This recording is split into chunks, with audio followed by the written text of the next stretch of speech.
suite. Mais d'abord, Catherine est avec nous sur Europe 1 comme tous les vendredis. Bonjour Catherine. Bonjour Dimitri, bonjour à tous. Question de cette fin de semaine, Donald Trump va-t-il intervenir en Iran? Emmanuel Macron a-t-il raison de mettre en garde Israël contre le renversement par la force du régime des Mollahs? Et pendant ce temps-là, en France, à l'Assemblée nationale, c'est un peu le chacun pour soi qui règne. Oui, c'est une autre explosion qui est évidemment moins cruelle, moins anxiogène, mais c'est tout de même la débandade. C'est-à-dire que les législatives issues de la présidentielle ont engendré cette chose nouvelle que Michel Barnier avait appelé le socle commun, composé de Renaissance, la Macronie, LR, Horizon, le Modem.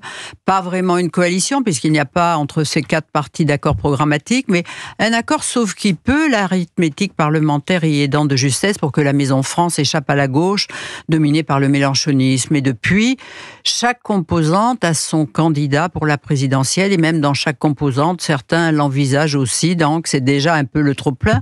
Mais c'est une réalité qui empêche le fonctionnement de ce qui devrait être la majorité, parce qu'il est impossible de faire un contrat de gouvernement, même pour 2 ans, en bonne et due forme, et une politique guidée par un souci de cohérence et d'efficacité. Il se passe tout de même des choses dans l'hémicycle. Mais oui, c'est beaucoup de choses. C'est sous la pression de Marine Le Pen, qui avait dit à François Bayrou que si elle ne l'obtenait pas, il pourrait y avoir censure, qu'elle a obtenu l'examen d'un texte sur la relance massive du nucléaire en France. Alors, il y a un député ambitieux, Antoine Armand, Renaissance, vous savez, ministre éphémère de l'économie, qui suggère déjà de construire d'ici 2030 14 EPR, alors que la France en compte 50. Macron, sans que le financement en soit encore trouvé, c'est dire si l'on rêve. Mais le RN étant massivement présent et le bloc central presque vide, le pari de Marine Le Pen a pu faire passer avec LR un projet de redémarrage de Fessenheim, la doyenne des centrales qui pouvait encore fonctionner 20 ans, mais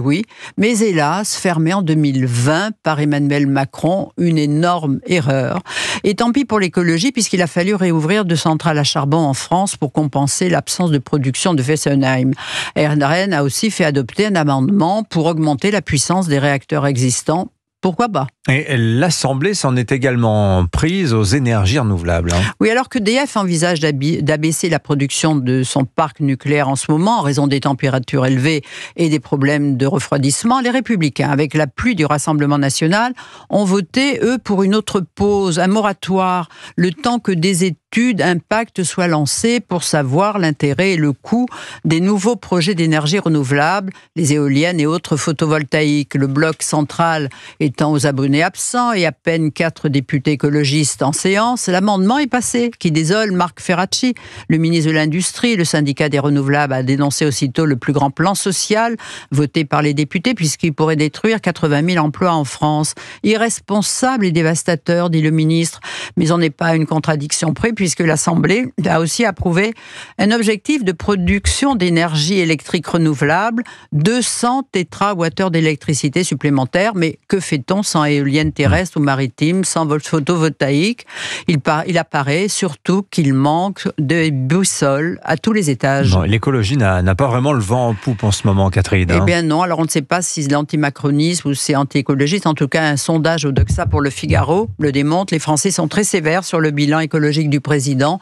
6 sur 10 approuvent la suppression des ZFE. Et surprise, ce sont même les sympathisants Renaissance, à 77%, qui jugent le plus sévèrement, car injuste, de demander aux foyers les moins aisés à remplacer une voiture trop ancienne alors qu'ils n'en ont pas les moyens. Et d'ailleurs, ils sont 52% à ne pas croire aux bienfaits de cette mesure pour lutter contre la pollution atmosphérique. Et la quasi-totalité du groupe présidentiel avait d'ailleurs voté contre. Je ne suis pas content, a dit le président à la presse régionale. Mais il le sait aussi, que si les ZFE n'étaient pas supprimés, 59% des Français sont sûrs que cela provoquerait un mouvement de colère très fort dans le pays, un retour des Gilets jaunes. Signature Europe 1, Catherine Ney. Merci beaucoup, Catherine. Dans un instant sur Europe 1, Eugénie Bastier pour nous parler de ChatGPT. Donc, Pascal Praud nous rejoindra également. Et la revue de presse d'Olivier Delagarde. Il est 8h39.